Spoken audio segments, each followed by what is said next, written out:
চট্টগ্রামে চট্টলা এক্সপ্রেস ট্রেনে ইতিমধ্যে অগ্নিকাণ্ডের ঘটনা ঘটেছে। সেখানে রয়েছেন আমাদের সহকর্মী প্রণবেশ চক্রবর্তী, আমরা তার সঙ্গে যুক্ত হচ্ছি। প্রণবেশ, সেখানকার এই মুহূর্তের অবস্থা কি রয়েছে জানাবেন, এবং ফায়ার সার্ভিসের কতটি ইউনিট সেখানে অগ্নি নির্বাপনের কাজে আছেন নিযুক্ত জানাবেন। চট্টগ্রাম থেকে ছেড়ে আসা চট্টলা এক্সপ্রেস এটি চট্টগ্রামের ভাটিয়ারি বিএম গেটে এসে এই দুর্ঘটনায় পতিত হয়েছে। তো আমি দেখতে পাচ্ছি যে এখানে ট্রেনের যে পাওয়ার কার, অর্থাৎ এটা অনেকটা ইঞ্জিন ঘর বলা যায়, সেখানেই অগ্নিকাণ্ডের সূত্রপাত। এবং এটার পাওয়ার কার পাশাপাশি এর পাশে যে একটি বগি সেটি সম্পূর্ণ ভস্মীভূত হয়েছে। তবে ফায়ার সার্ভিসের দুটি ইউনিট এসে এই পুরো আগুনটা নিয়ন্ত্রণ করেছে। এখন আগুন নিবানো হয়েছে, সম্পূর্ণ নির্বাপন অর্থাৎ ভেতরে কি হয়েছে সেটি দেখার জন্য ফায়ার সার্ভিস সেখানে প্রবেশ করেছে। আমরা পাশের বগিটাও দেখতে পেরেছি যে সেটি পুরোপুরি পুড়ে গেছে। এখানে যাত্রীরা যারা ছিলেন তারা আমাদেরকে যেটা জানিয়েছেন যে তারা পাওয়ার কারে আগুন দেখার পর তারা প্রথমে একটু ভয় পেয়ে যান, পরবর্তীতে তারা এখানে ফায়ার সার্ভিসে কল করেন এবং দ্রুত সবাই নেমে যাওয়ায় হতাহত কেউ হয়নি।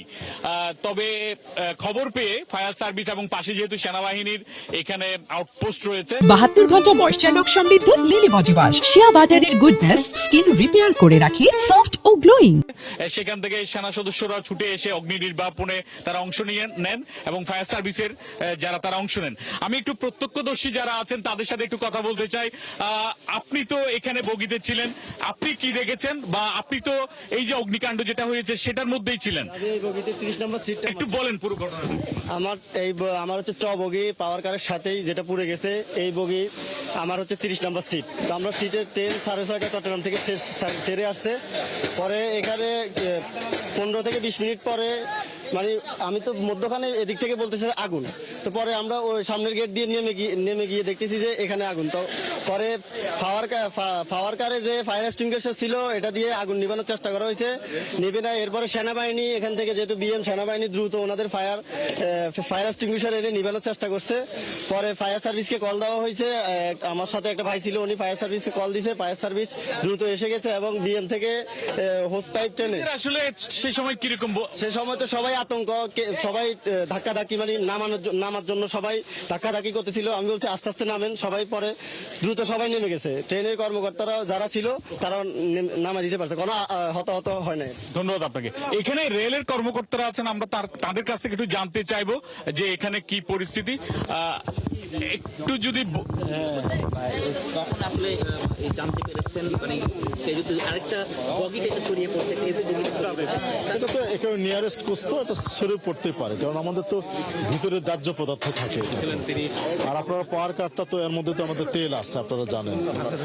তো আমরা যখনই জানছি তখনই আমরা ফায়ার সার্ভিসকে খবর দিচ্ছি এবং আমরাও চিটাগাং থেকে সব কর্মকর্তারা চলে আসছে। আমরা একেবারে ন্যূনতম সময়ের মধ্যে সব কাজগুলো করেছি। আমাদের যাত্রীরা ওই সামনে ট্রেনে নিছি, আমরা ওই সামনের স্টেশনে কিছু নিছি, পিছনের স্টেশনে নেওয়া হয়। থেকে কি আগুন লেগেছে এরকম? এটা যেহেতু আমরা কমিটি করছি, কমিটিকে রিপোর্টটা দিতে হবে। কত সদস্যের কমিটি হয়েছে, কতদিনের মধ্যে?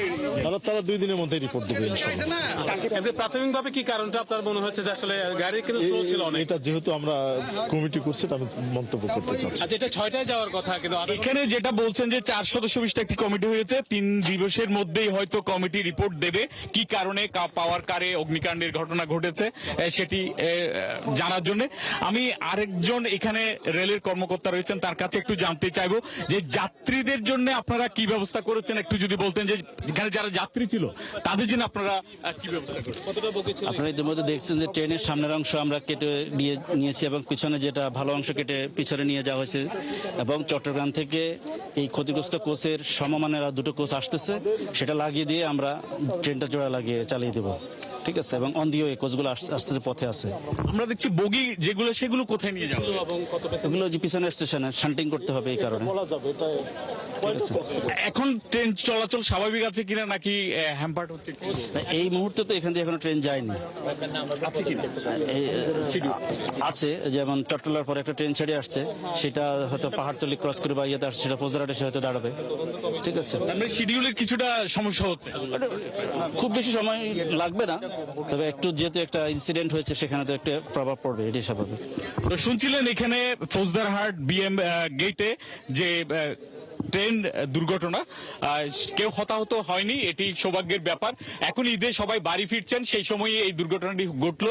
ফলে যারা গন্তব্য পথে ঢাকায় পৌঁছানোর জন্য যারা যাচ্ছিলেন চট্টলা এক্সপ্রেসে, তাদের ভোগান্তিতে পড়তে হয়েছে এবং কিছুটা শিডিউল বিপর্যয় হয়তো হতে পারে। তারপর রেলওয়ে কর্তৃপক্ষ বলছেন তারা অল্প সময়ের মধ্যে সেটিকে কাটিয়ে উঠতে পারবেন। শিডিউল বিপর্যয় হলেও অল্প সময়ের মধ্যে হয়তো তারা যে নির্ধারিত সময়ে ট্রেনগুলো তাদের গন্তব্যে পৌঁছাবে বলে তারা আমাদেরকে জানিয়েছেন। তো এই ছিল চট্টগ্রামের ভাটিয়ারিতে চট্টলা এক্সপ্রেসে যে অগ্নিকাণ্ডের ঘটনা ঘটছে তার সর্বশেষ তথ্য। প্রণবেশ চক্রবর্তী, আপনি আছেন সেখানে, সঙ্গে থাকুন। নিশ্চয়ই পরবর্তী সংযোগে আমরা এই বিষয়ে আরো বিস্তারিত জানাবো দর্শকদেরকে।